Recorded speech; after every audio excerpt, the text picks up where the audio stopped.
What if you took the greatest shooter, Steph Curry, and the most dominant player in history, Shaquille O'Neal, put them together? Meaning in 2009 and 2010 season, these two stars are going to join forces. If you had these type of star caliber players on your team, how you determine who's the most valuable? How are we going to determine this video who has the most finals MVPs? Who's going to be that guy to lead the franchise when it's all said and done? Time waits for no man as they got into current day to decide that factor. But before we even get into that, let's go right back to their rookie season, where Shaq and Curry are already all-star caliber players. This 1-2 punch is unbelievable and very dangerous to guard. Imagine being destroyed in a pick and roll against these two, because at one end you got Shaq dominated down low, then the other hand Curry gets a switch and the defender goes bye-bye, so that's an open 3 or drive to the lane. But after hearing this offense, you would think there's no way they could be losing, right? And that's where you're wrong. This team is not special at all. Therefore, cause the Warriors not to even make the playoffs. They finished as a 10th seed. It's the following year, Steph and Shaq are coming off an incredible season. Steph Curry is getting better as the season goes on. And Shaq, of course, he's too dominant. So why would we even question if he's even getting better? So who we need to question is the Warriors. Is the team getting any better? Not really. They managed to get to the 8th seed, and Steph got his first appearance, but it wasn't an easy first appearance as they win in 7 games. Now entering the second round, Prime Kobe is there after winning a championship last year. Steph and Shaq were wearing down the Lakers to the brink of elimination, but Kobe was not going down without a fight and forces a game 7. Then in that same game 7, Kobe ultimately destroyed them and sent Steph Curry and Shaq home. So Steph and Shaq worked on their games hoping to achieve to get further than the second round. Golden State this year drafts a young shooting guard that's going to help them change their system in the future. But for now, it's going to be Steph Curry and Shaq doing that pick and roll action, and it's going to be very deadly this season. The Warriors become an entirely different beast. Steph and Shaq share the same amount of points. All the role players are doing their thing. The Warriors can't be stopped right now. They're entering the first seed, entering the playoffs. Going to face Prime Dirk. Prime Dirk is a great player and all, but he's no match for Shaq down low whenever they decide to match up. So Steph Curry just kept feeding Shaq all the way to the 4-game sweep. Things get interesting entering the second round because they're facing a Portland team with Marcus Aldridge and Brandon Roy.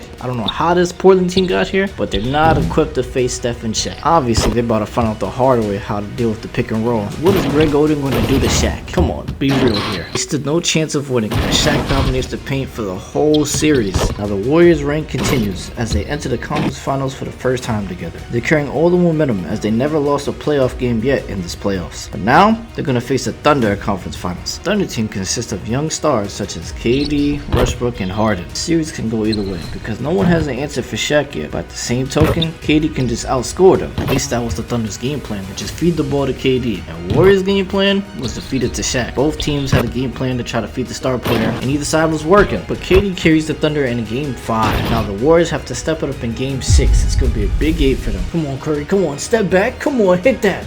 Oh, come on. Shaq with the board. He puts it back up. No good. And Westbrook gets in line and makes 1 free throw. Then gets unlucky with the second free throw. Oh man, Shaq at the board. Oh, this is not what we need right now. 2K decided to blast Shaq with this new free throw animation. I don't know how he got this. But on the second one, his luck ran out, of course. KD has the ball in his hands. He shoots the shot. No good. Yeah, it's over. The Warriors win game 6 and they force a game 7. In that game 7, they blew them out and accomplished greatness. Now, what we've been waiting for, the NBA Finals. It's up to Steph or Shaq to take over and win the Finals MVP. But LeBron James, he's on the other side waiting to put a stop to their little glory. LBJ has been on a different level. He is doing everything he can to stay afloat. Steph and Shaq are going back and forth, taking over the series 3-2. But remember, only one of these two can get the MVP. So in game 6, they're looking to seal the deal for that MVP. The Warriors get the job done, but the one who came on top is Steph Curry, winning his first Finals MVP. The Warriors dynasty is only going to improve from here, but things get dicey in the second round as they face Kobe Bryant and Dwight Howard trying to stop them from their run. So this becomes a battle of the ages. Kobe goes out there and tries to destroy Steph Curry every single night. Then Steph Curry follows up with an attack of his own. Then Dwight Howard pushes Shaq to new limits. But Steph Curry catches fire and starts annihilating the Lakers. In the conference finals, the Thunder once again find their way here. Seems KD didn't learn his lesson from last year, but maybe KD this time can outscore Golden State. Undeniably, KD was sick of the Warriors. He ended up taking initiative in the series, sending Golden State home. The odd thing about that series is, despite Shaq being dominant, he still had weaknesses. He couldn't shoot the ball. He can't hit free throws efficiently either. But dunking the ball and having the ability to overpower his opponent is one thing. But imagine if he worked on his weaknesses, which was his jump shot. That means instead of shooting 0% from 3, now he shoots 30% from 3. Like, he's not Steph Curry, but he's definitely the shot they needed. Instead of shooting 50% from the line, he now shoots a solid 70% from the line. So Hacker Shaq is a thing of the past. Now we're into the playoffs, and now Shaq is a bigger threat. And of course, Denver didn't stand a chance in the first round. Then the Timberwolves were not any better in the second round, giving the ultimate rivalry in the conference finals, OKC versus Golden State. And I swear KD is a menace to this team. He just keeps coming back trying to destroy and end this dynasty. And literally, he keeps taking the most difficult shots known to man. Steph even tried his best to respond to KD. The way things are looking, KD seems to be carrying momentum as they lead 3-2. And the Warriors are back in the same position from last season, needing to win Game 6 to force a Game 7 for a possible comeback. What happened, bro? This doesn't even make any sense.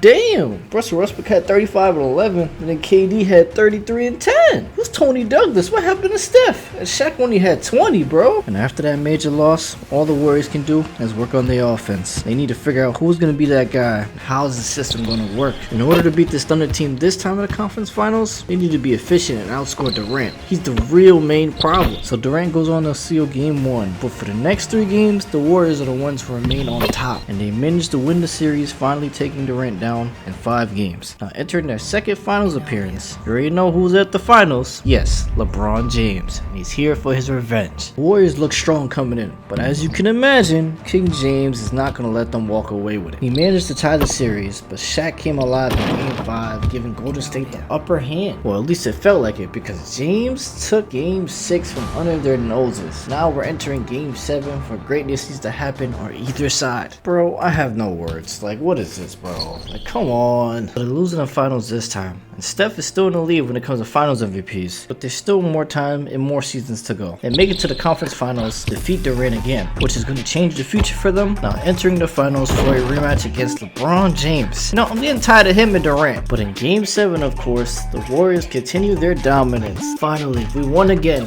Finally! Of course, 2K tries to mess up the video, as always. Nothing new, but your real finals MVP is Shaquille O'Neal, and now he's tied with Steph Curry, 1-1. But remember what I said, the future is changing. Kevin Durant heading to the Golden State Warriors. How are you viewing this move from Durant?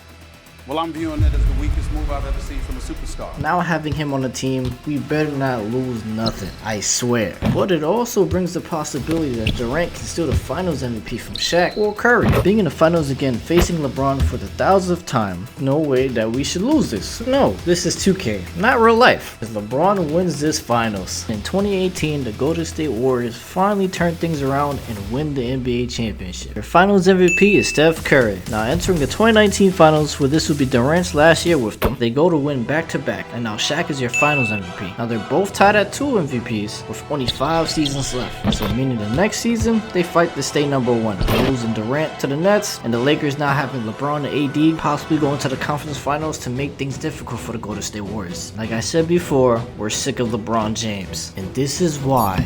Like, bro, why do we keep losing? Like, come on, bro. We have Shaq. Shaq is getting older, so his role is starting to change. In real life, he didn't become a shooter, but in alternate reality, he becomes a shooter. But today's big men, like Joel Embiid, Karl Anthony Towns, and Jokic, they all got jump shots. So it's time for Shaq to become an even better shooter to keep up. In the conference finals this time, they run into the Clippers. Paul George and Kawhi Leonard attempted to push the Golden State Warriors to the brink of elimination, but Shaq and Curry, they refused to be taken down. So in 6 games, they get the job done. But now, things get interesting. They face their former enemy and a former teammate, KD. And KD has stopped them many times in the past, but this time, he isn't alone. He has Kyrie with him, and he has James Harden. That means both teams are semi-stacked. KD is looking to put another stop to their championship run. But Curry, he's been relentless. He's been doing it all to secure this title. But the Nets have a chance to take it home in Game 5 as they lead the series 3-2. Curry's in jeopardy as him and Klay and Shaq have been fouled out the most crucial game of their career. It's up to the bench players to secure the win. Of course, Kyrie shoots that, man. He got a 40 on him. This nigga out of here, man. Please do something with the ball. We gotta score. Come on, Wiseman. Okay, I wanted to add 1, but I'm gonna take that. This is not the guy we want out the line, bro. He makes it. Oh, he missed. Let's go. Then he makes the second one. He had 3 right here. Come on, Jordan Poole.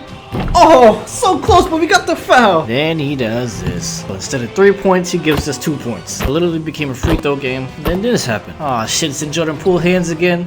You make that though? But you couldn't make the other one? In the end, the Golden State Warriors lost. KD stopped them once again. Now the following year, Golden State has a chance to redeem themselves. They are facing Ben Simmons and Joel Embiid. This team is too inexperienced to keep up with Shaq or Curry. This series MVP is cutting it close. Curry and Shaq have been destroying Philly, but ultimately, the one to walk away with the Finals MVP is Steph Curry, Finals MVP number 3. In 2023, Shaq has a chance to tie the race, but Curry has a chance to put the nail in the coffin. Or there's option 3. He can get their ass busted by Trae Young. And they decided to go with option 1, which is Shaq coming back to life, leaving the whole team on his back to close out the series against Trae Young, now tying the race with 3 Finals MVPs apiece, meaning current day Warriors have a mission this season. One of these two has to win it, but there's another option. They can lose it and they can stay tied forever. Here we are, the final stage. The lights are bright, the stage is set. The Warriors have one goal. One of these niggas need to win Finals MVP. Sorry Philly fans, but you guys are about to witness greatness. Steph goes ballistic this series. Shaq drops a solid performance here and there, but Steph, he's on a whole different planet, because in game 5, he erupts for 57, sealing the deal. That means Finals MVP number 4 goes to Curry, making Curry the better player. But what if I took Michael Jordan and I put him in today's league? This time, he's the underdog. Watch this video right here to find out how he does. Bro, click the video. Why are you still here? I know you want to watch more.